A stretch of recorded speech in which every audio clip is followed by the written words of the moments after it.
Yeah, night against Michigan State. It was a hard-fought game. It was watching the film. Really hard to kind of explain the last seven minutes or so. A lot of other than the last couple minutes when we just jacked threes, it was really good shots. It was some missed ones, obviously. We had Tommy at the front of the rim with a little jump hook. We had KJ missed 2 layups. Tommy wide open in the corner. Ben in the paint. It's just one of those nights where they throw one off the flat iron and it rolls in. But wasn't as bad as what I thought in looking at the last 7 or 8 minutes. It was a lot of really good things up until that point. We just didn't make shots. Some nights the ball just didn't go in. I mean, Ben has a night where he's 0 for 6, and 2 of them hit the rim 3 or 4 times and don't go in. So those nights happen.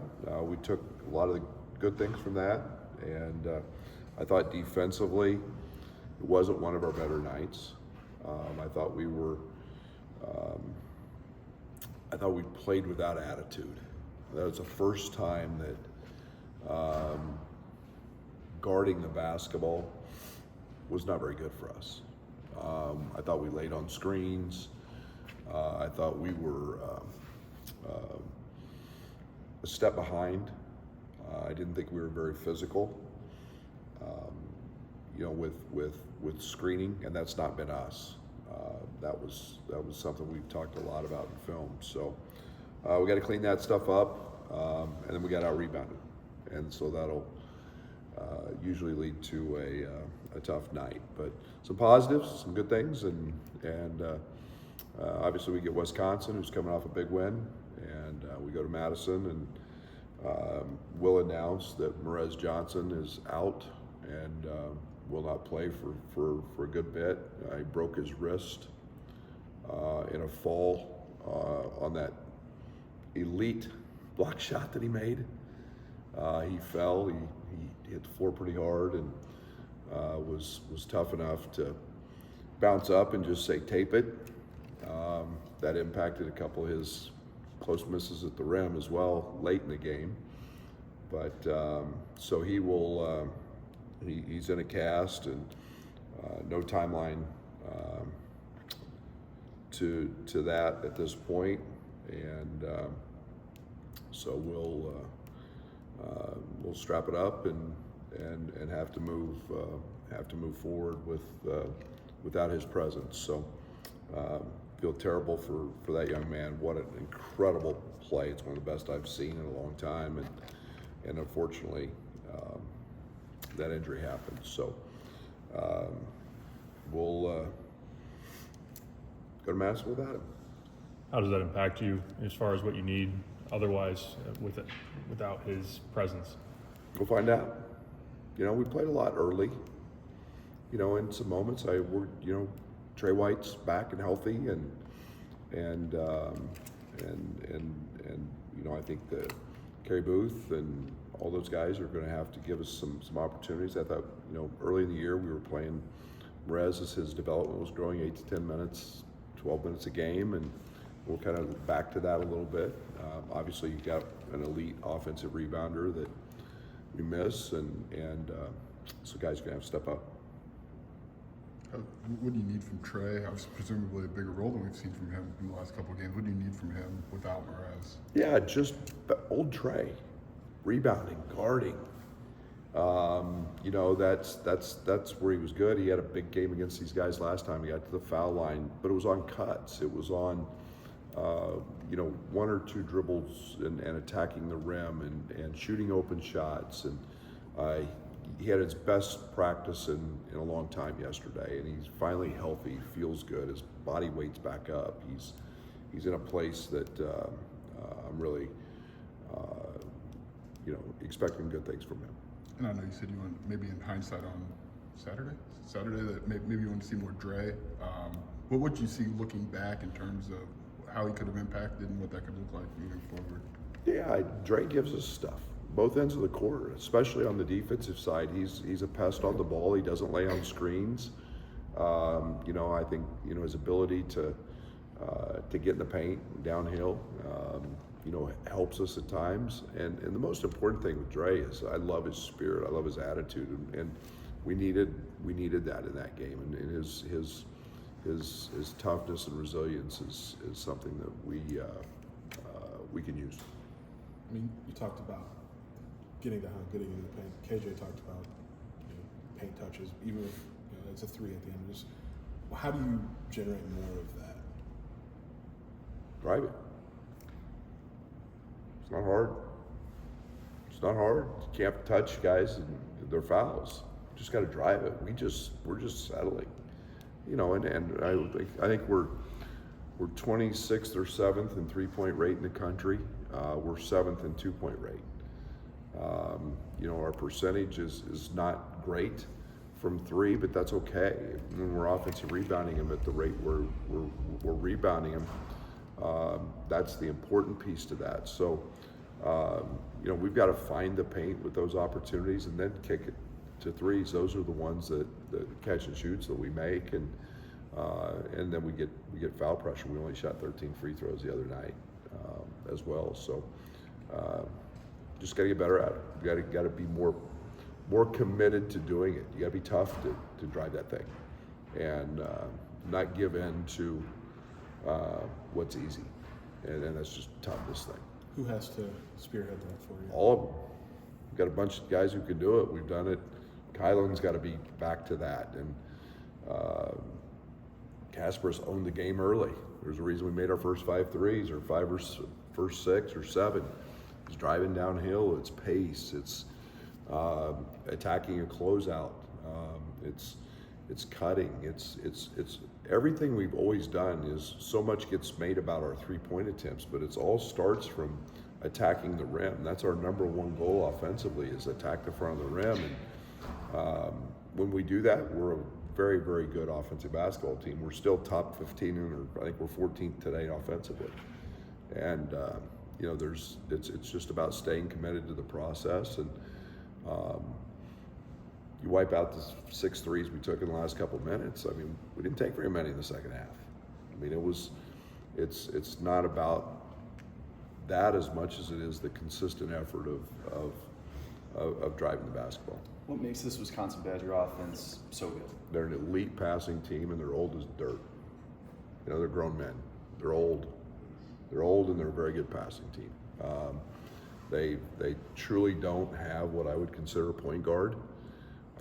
Blackwell big, Tanjay big, Klesmet, I don't know, is he 24 or 5? I mean, he's been around for a long time.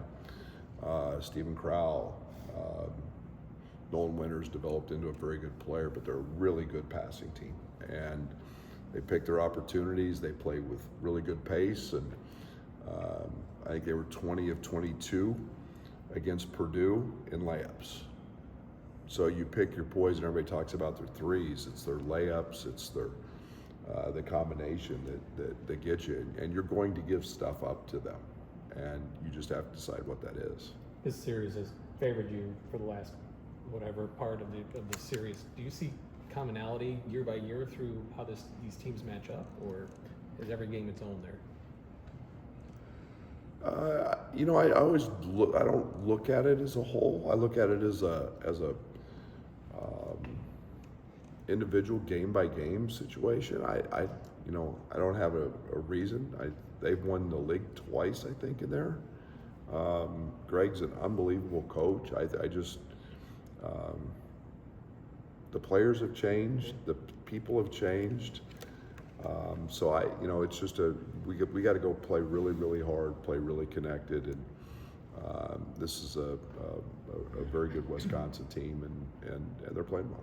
Right, you talked a lot about getting whole, the idea that you don't know again when that's going to happen. How are the guys handling that? How do you need to handle that? Oh, I'm going to rally them now. I mean, we've got, it's what I do. man, I'm that Pizza Hut parking lot dude who's taken an ass whooping in my life and gotten back up. You get off the mat, I'm not going to feel sorry for anybody, and I relish these chances and these opportunities. I watched at 3 o'clock in the morning. I'm watching the Kurt Warner story. I mean, Trent Green goes down. Dick Vermeil didn't cry over spilled milk. Put Kurt Warner in the ball game, and they go to the Super Bowl.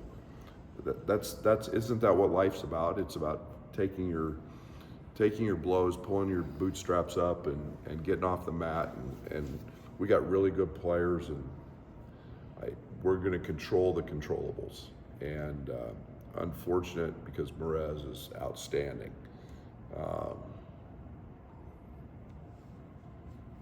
Control the controllables. How is Morez? I mean, this rest beyond that, like how's he handling this? Really coming on the back end of his freshman. Yeah, I think he's just trying to do everything that he can to make sure it's healthy, it heals right.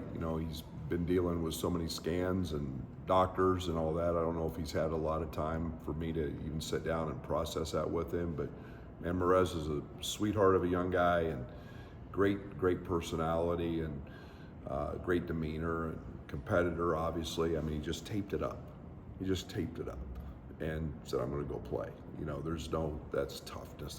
That's willing to sacrifice for your teammates. And I mean, anybody's broke their wrist, they know how bad that hurts, or had a broken body, and he goes out and plays, and doesn't say anything about it's broke. He just played. So, man, my heart goes out for him because he's playing great, and I know how hard he's worked, and but that's a tough break, no pun intended. I mean, did you know it was broken in the moment, or was that after? No idea. He just taped it up. He came to the bench. He taped it up. He never said a word. With some of the late game struggles, obviously you can't control shots being made or not, but how do you feel about the composure, the decision making? You've talked about toughness too. Where do you feel like all of that is at? Got to go through it, Derek. Can't get layups. Can't get better than a layup. Got Tommy at the front of the rim with Cone Carr guarding him. Ball goes in and out. KJ makes an unbelievable pass to the corner to a shot that Tommy's going to make 9 times out of 10 when he's wide open. Getting a good shot. I mean, Tommy missed the front end of a one-on-one. You got to make those.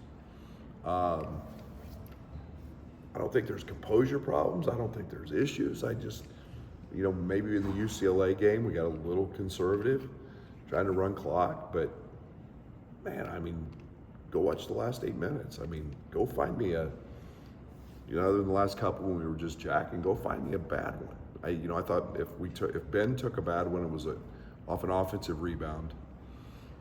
At that moment, when you're 0 for, you probably don't take.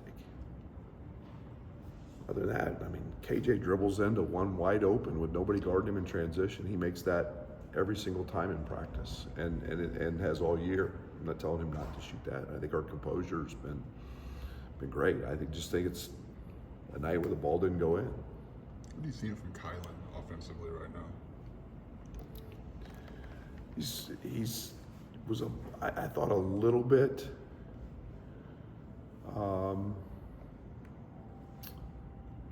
too unselfish. I think Kylan's good when he's aggressive. He's in a mode where he attacks closeouts. He's good in ball screens. He's attacking the front of the rim, 2-foot jump stops. The one thing I don't want him to do is turn down catch and shoot threes. I thought in the last few games he's turned down a couple of those. He shoots them in practice. He's got to shoot them in a game and be confident enough he's going to make them. And that's our mentality. We got to let it rip, man. We got to go. We got to, we don't want to be we're a really good offensive team, and we have to continue to believe that we're a really good offensive team, no matter what you guys all talk about. We're a top 15 offensive team, and last year was the only team that was better. We were number 1, and so I'm trying to avoid him reading all your guys' junk and listening to all you guys and just talk about what's really important. We're a top 15 offensive team. Out of 353, we're really good. And let's just keep doing what we do. Are you getting the sense that they're maybe losing that belief? Or Our last 8 halves have been terrific. It's all you guys talking about it. It's all you guys asking about. It's what? We're a top 15 team. Look at our last 8 halves. We played a bad 7 minutes where the ball didn't go in, and it wasn't a bad 7 minutes. It was just a half. The ball didn't go in, and that's the game. That's the part you can't control. We've built this whole program on trying to win when you don't, and maybe we need to do that better. You know, not give up. 8 of 9. Do that instead of you let Tommy shoot that jump hook and Tommy shoot the corner 3, and KJ got 2 and got 2 layups. They made a good play on one. It was a goaltend. It wasn't a goaltend. They made a good play. Those are shots we live with every single day. Every day. You can't get better ones than that. Last of the 3 Big Ten rematches. Is a December game informative much? Sure. They're doing the same thing. Playing the same dudes. Yeah, I mean, it's absolutely. It's a, you always gain something from, the opportunity to have live ammunition from a previous matchup. So they know us, we know them, and for us, it's we've got a lot of moving parts right now, but that's okay. We've got to go. We got to go pull up the bootstraps and go hook it up. Thanks, Brad.